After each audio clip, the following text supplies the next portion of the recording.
Mr. Bennett, thank you so much for making time for us. My first question is about the productivity reform. Many Asian countries are looking for productivity reform to counter the global economic slowdown, such as China has fostered a new quality productive forces development. What specific recommendations do you have to improve productivity? We actually had a chapter in our flagship report this year that exactly looked at this question of how to boost productivity.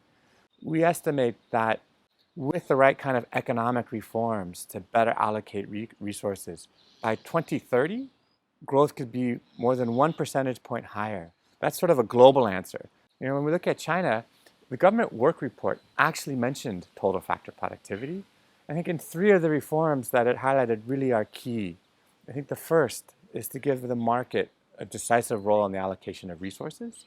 The second one is the business environment, to make sure that it is a kind of international, market-based and law-based environment.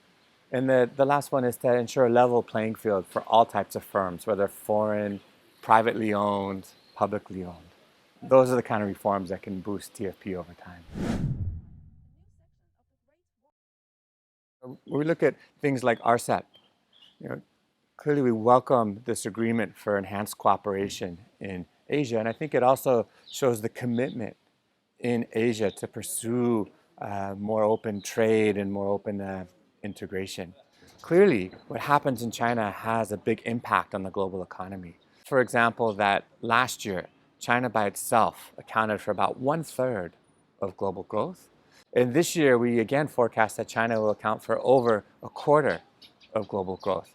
We also know that faster growth in China has positive spillovers to the rest of the world. So we've done research that estimates that 1 percentage point faster growth in China, on average, will lift the level of GDP in other economies by 0.3% over time. It's just an illustration of how faster growth in China is not only good for China, but it also provides a welcome lift to global demand. Today's young people face an uncertain economic future as they enter the workforce.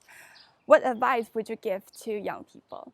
Yeah, that's a great question, and I'm really lucky here. I have the privilege to often give lectures at universities here and a chance to talk to these really bright and eager students. And I understand that right now the job market is difficult, but the main point I make actually is not so much their near-term prospects, but looking to these students as future leaders and future global leaders. And my advice to them is that to tackle the problems the world faces today, we really need a renewed spirit of international cooperation. So it's really a plea for these future leaders to take in this idea and think about, how do we get stronger global growth? That's by working together, by strengthening trade. And probably the most important question that they'll have to tackle is the existential threat of climate change. And that's a great example where the world can really only tackle climate change if all countries work together to do that. So that's my main advice to them.